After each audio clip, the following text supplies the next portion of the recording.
Welcome to Ag Matters, covering the positive agriculture stories from across Alaska.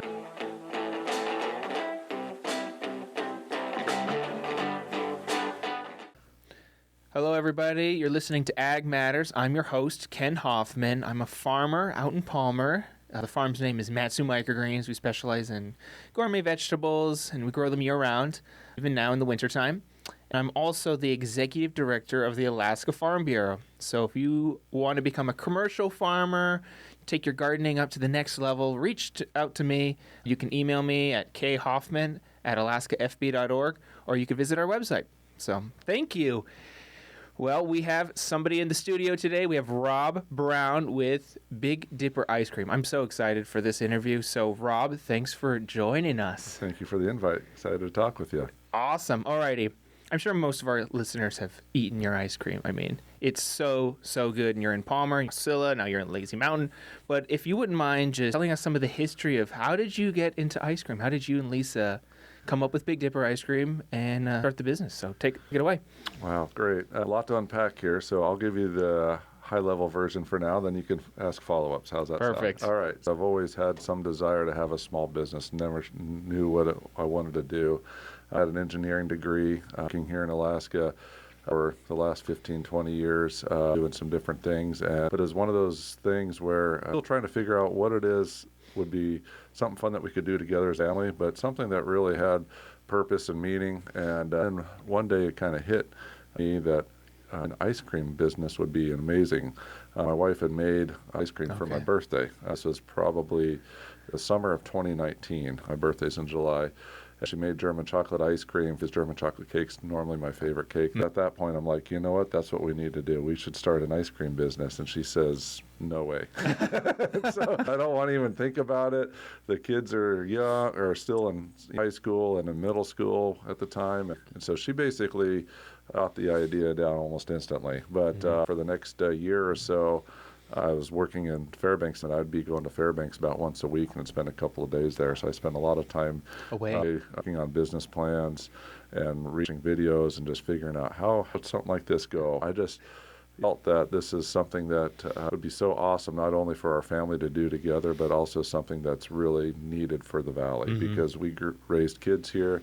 We get into those dark winters where sometimes it's hard to find something to do with your family. And always going out to McDonald's or going out to a real restaurant or just trying to find something to do. Sometimes you want to mix it up, and going out to ice cream is one of the things that we like to do, but we wanted to do something different than Dairy Queen or the McDonald's playground or something. And so we just thought that it'd be a cool thing to do, but if we did something, we wanted to do it excellent. We wanted to take it to the next level. But it was about a year after I first had that idea that my wife just out of nowhere said, you know what, I think it's a good time. We should definitely start. And so that was right in the middle of COVID in 2020. We decided to let's go for it. And then May of 21 is when we opened our store in Palmer. Really? Yes. Okay. So you've been in business about 4.5 years roughly. Yeah. 4.5 years. Yeah. Okay. So when you first opened the doors in 2021, tell us how that was. How did you find the lease? How did you decide on that spot? Such an interesting question. Yeah, not too many people ever ask us that. So when we first made the decision, let's go ahead and move forward, we were committed at this point. We got to start working on stuff. About 3 days later, we were taking a drive up the Glen Highway and found a piece of property for sale that had a yurt on it. We're going to buy that and put an ice cream shop right there. So we did. We bought it, and we went through the whole plans of letting in an ice cream shop right up the Glen Highway, and we were going to put the shop there. I think I know what you're talking about. Yeah, as we started getting into permitting and all kinds of stuff, we're like, oh, this is going to be too hard, and I didn't want to deal, just too much risk. And so we decided at that point, there was a lease open right downtown Palmer, where we're at currently, that had just come up for lease. And it was during COVID, so not a lot of things were moving very fast, and so it was just it's just like, oh, this is meant to be. It's like, yeah, thank you, Lord. We just went ahead and we just leased that thing. It's like 1,100 square feet at the time, and it's like, well, it's pretty low risk. We don't have a lot of build-out expenses or anything like that, and it was a lot for us at the time, but in the grand scheme of things, it wasn't monumental. And so that little space was available. See, as a high-traffic space. Everyone that first started coming to us at that time, though, they would say, man, you guys are tucked away at the end of this little strip mall. It's hard to find you, but Yeah. everyone knows where we're at now, so Yeah. it works out okay. It's great. All right. Well, so when you first opened your doors in 2021, what was the prep work that you had to do beforehand? So did you guys have experience making gourmet ice creams of all these different flavors? How many flavors did you have when you first started? How many employees did you have to start hiring people before you even sold your first cone? Oh, so many fun questions. Let me answer that second one first. So we opened up the business with, I think we had 12 people total on staff. Wow. We had no idea Yeah. how busy we were going to be. Well, that's quite the... We had like 2 people during the day and 2 or 3 people working at night. That first opening weekend, we're like, well, this should probably be enough. Oh, no. After that first weekend, my wife and I talked, we need to level the size of our business like right now. Wow. Because we were just so slammed. Really? That opening weekend, it was incredible. I mean, we sold out.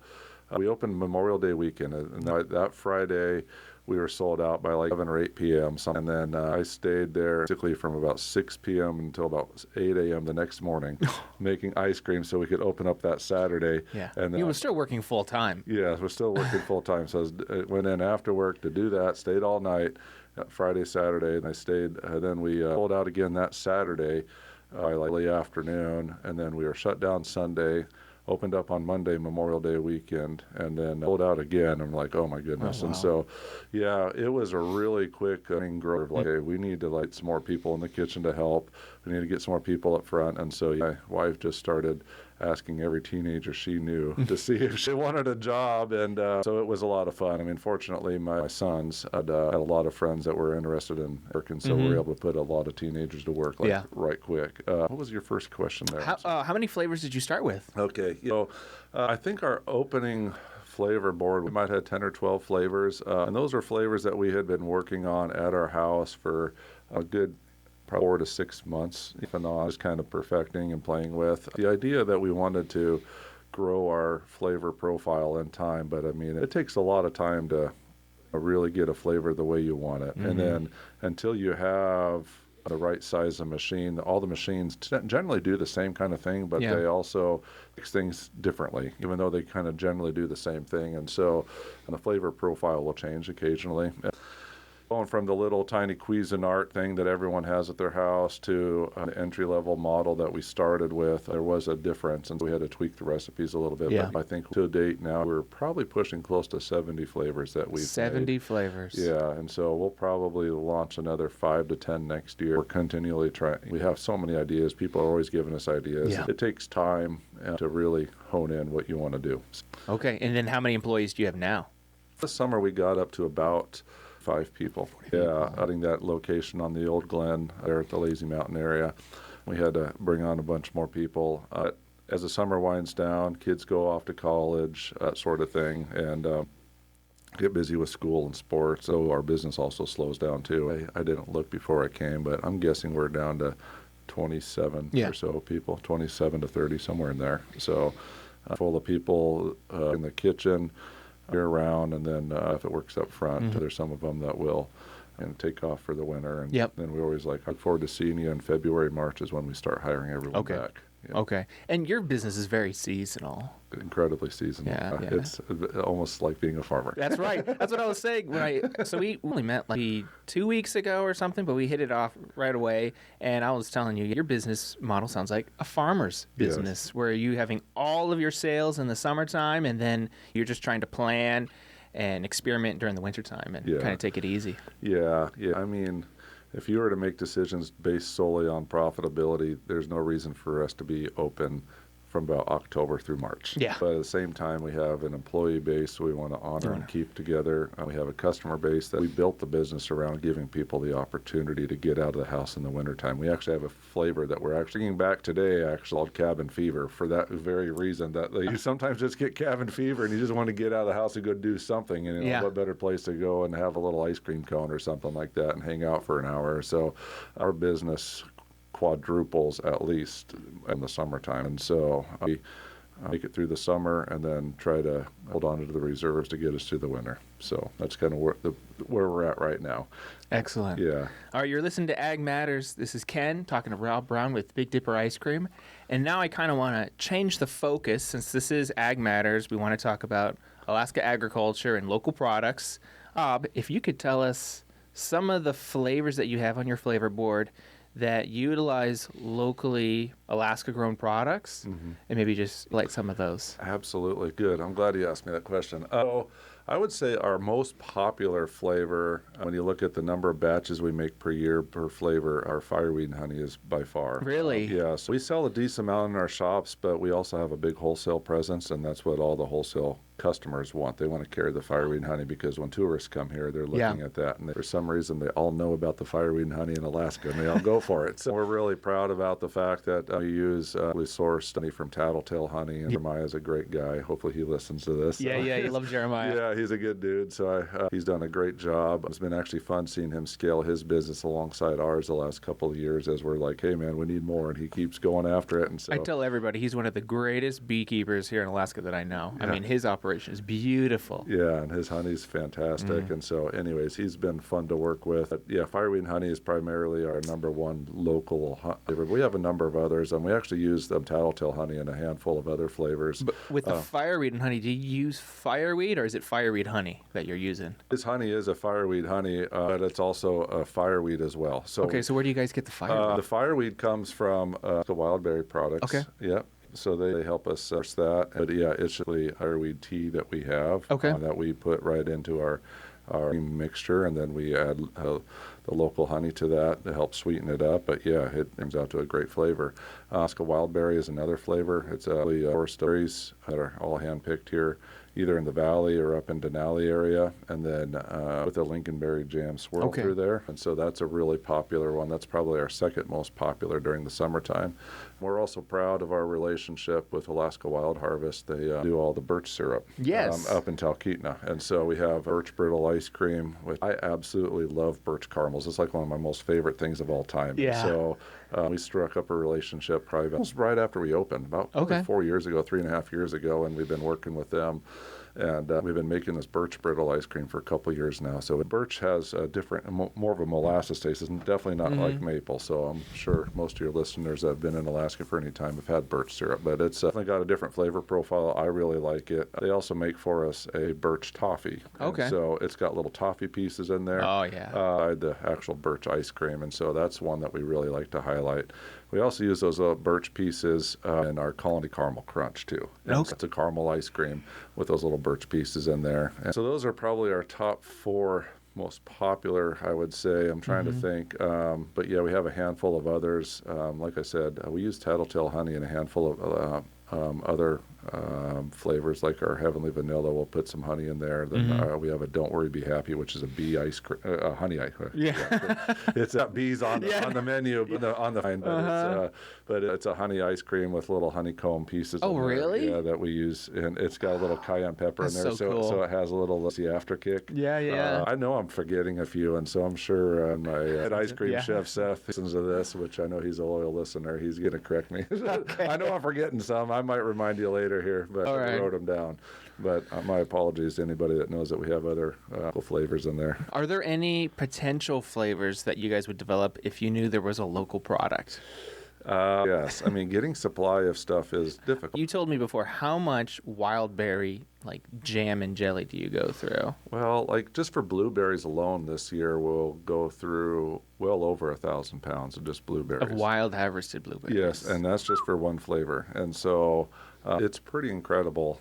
We did just a couple 100 pounds of salmon berries. So a little sneak peek. I'm not going to reveal what that is, but that's coming out next year. So we're pretty excited about that. But we have to watch the expense. But at the same time, we always want to try to go after the best flavor that we can. And we're trying to find different things that are local that we could use, because people that come through here really get excited about the different flavors that we have to people offer. Love it.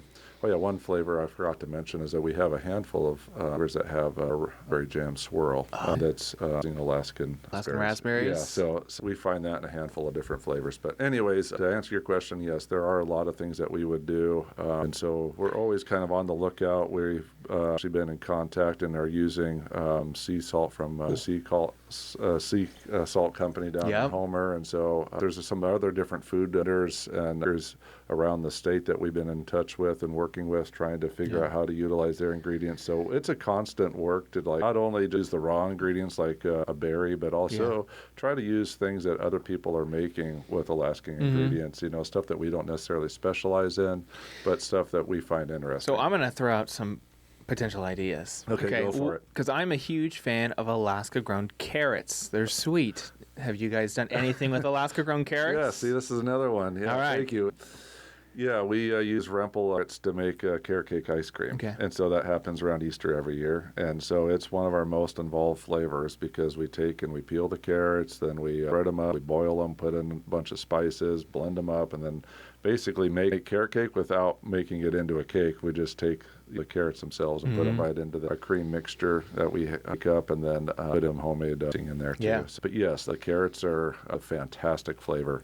I can't say enough about that one. I really love it. So another one, for instance, that we just made this last week, locally sourced, but it's one made with sweet potatoes. Yeah. And so if we can ever get locally sourced sweet potatoes, we make our flavor I Am Thankful, which is a sweet potato ice cream with a brown butter ice cream swirl through it, and then add in some praline pecans and marshmallows, and it's really tasty. So. Some other flavors I've seen, I don't know if you guys have thought about, but like there's Yukon Gold potato chip ice cream. I've had that before. Yes, I've heard about that, yes. Red beet ice cream. I love red beet ice cream. It's a little bit muddy and dirty, but it's good. Yes. Other potential that I've heard of is maybe using peony blooms, because I know the Alaska Peony Co-op, they make like teas and things with that sounds peonies, amazing. and Actually, they try that'd to be really extract neat. that flavor. That'd be neat. So if you could do like a peony ice cream, and you know, there's a peony celebration down in Homer every July and August, I believe. So that would be we'd pretty be interested in checking that out, actually. And if there's any listeners that would like to work with us on that, that would be actually interesting to see if we can get an extract. Okay, well, let's pivot there. So say there's a farmer and has an excess crop of something sweet and tasty, maybe like strawberries or blackcurrants or peonies. How would they get in touch with you? And what would you say is the minimum amount that you would need from them? Generally speaking, we produce at a pretty large scale. And so generally speaking, we like to have a minimum of a couple 100 pounds of anything. Okay. Especially for like summertime flavor. If it's a wintertime flavor, we can usually get by with a little bit less because things just don't move as fast in the wintertime. But really, we need a couple 100 pounds of something, and that'll get us started. If it's something we're going to keep on our menu for longer than a couple of months, then we're going to obviously need more. Like our Alaska Wildberry, for instance. To get a hold of us, you could check us out on our website at ilovebigdipper.com, or you can send me an email to icecream@ilovebigdipper.com. Again, that's icecream@ilovebigdipper. It just goes right to me, and then I'll keep an eye out for it, and then we'd love to sit and chat and get the staff together and talk about these things. And no shortage of ideas. I love the idea of using locally sourced. Other one I just thought of was we made a fantastic matcha ice cream, dairy-free matcha ice cream earlier this year, and that tea is like fully recognized. Like, it won global awards for the matcha tea that she makes up at Sipping Streams in Fairbanks. So she does a fantastic job up there, but it's really cool. And so we started off just buying just a little bit, because frankly, I don't think matcha's that great. But a lot of people do, and like, we've just been buying tons of that stuff. It's incredible. And so it's a real honor when I have someone who's like a real tea expert. Hey, you got to come sample this after we made it into ice cream. What do you think? And she's just really in love with it. So anyways, that's another one that was really fun. But anyways, to answer your question, those are ways to get a hold of me, and then I'll give you an idea of just kind of the scale and the volume. Yeah. Spruce tip ice cream? We've experimented with that, and we still are. I'll just leave it at that. Yeah, we're working on it. Try to make it not taste like spruce tips. Well, in my mind, I think a spruce tip ice cream would be good if it was paired with something. Yeah. That's what we're working through. What do we want it's a to little pair it with? And it's a little funky. And so we've been experimenting pairing it with something. It's like And mint. so You could put like little chocolate chips. yeah, I think it pairs well with like a raspberry or something like that. And so we've been playing with some different ideas. What a lot of people don't realize is that we'll go through 3 to 10 different variations of a flavor before it ever gets released, and sometimes they never get released. Like we actually did a cornbread and honey butter ice cream this year. Whoa! Never made it. You never out. released it. No. Is it ending to like? I think we got it as good as we can. Yeah. And I think like me and probably 10 other people would buy it, but we really want to put this into production. I really liked it as one of my ideas, but we all decided, and ultimately, well, I decided to. I just don't know if it would have a broad enough appeal. So we spend a lot of time in the background developing flavors. And then the brand for each flavor, you have like a whole story. Yeah, we have a whole story. Yeah, we spend a decent amount of time developing a menu board or a sign for that particular flavor. Then we have to put together pint decals. There's a lot of time and money that goes into every flavor that's launched. So in a way, it's a bummer to spend that kind of time and money on one flavor, but it also forces us to take a little extra time to make sure we get it right before we launch it, because once you do, it's an expensive problem to have to throw away ice cream that's not moving. And that's been before. We've had some duds. Okay. Super cool. How can people follow you, what you're doing? And then also, if there's kids out there listening or people that want to maybe join this organization, how can they be part of it? Yeah, great question. So we have Facebook and Instagram page. It's a good way to kind of just stay up to date on what flavors are on the menu board at each location, and also just kind of what's happening in our shop. So that's just at I Love Big Dipper for both of those. And then if anybody's interested in coming to work and joining us, just send an email to the same email I gave earlier, icecream@ilovebigdipper.com, and that'll get to me, and then I'll forward that to our different managers, depending on what the interest level is or where the location is. And we generally start hiring again in February, March. But it's a fun job. I know we talked a lot about ice cream, but one of the reasons why we really wanted to do this business and what keeps us going is not all the accolades about how great the ice cream is, but honestly, how great our staff is. Because honestly, we just love pouring into our staff. We look at it now that we have 30-some kids, and even though some of these are grown adults, it's still a big family. And for us, it's a lot of fun, and that's what's one of the most rewarding things, is to be able to walk alongside the people that are there each and every day. And so we're doing something that's awesome and great. It's more than an ice cream shop, and I tell every one of them that when they start there. If you come to work and think that we're just serving ice cream, you totally miss the point. And so we try really hard to make sure everyone understands this is more than just ice cream we're selling here, guys. I love our staff. They're all fantastic, and I'm just proud of each and every one of them and where they're at. And I think people can tell because you guys won the customer service award. Yeah, we did. Yeah, that was a big one.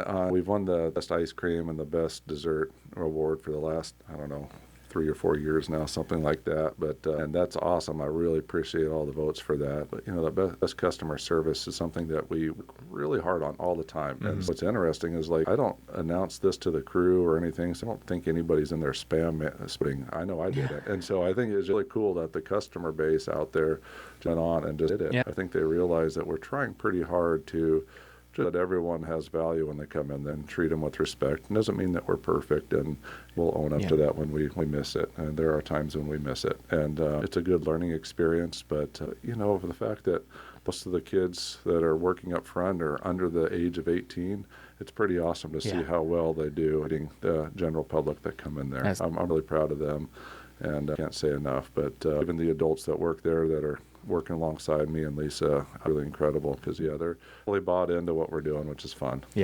That's awesome. Well, Big Dipper Ice Cream is truly a gem in Palmer, and all of the crew that you've had part of it, and it's been amazing. So thank you so much, Rob, for coming on. Thank you for the invite. This has been fun. Awesome. All right, well, thank you everybody for listening to Ag Matters. I'm Ken, and this is Rob. All right, have a great day. Bye. Thank you.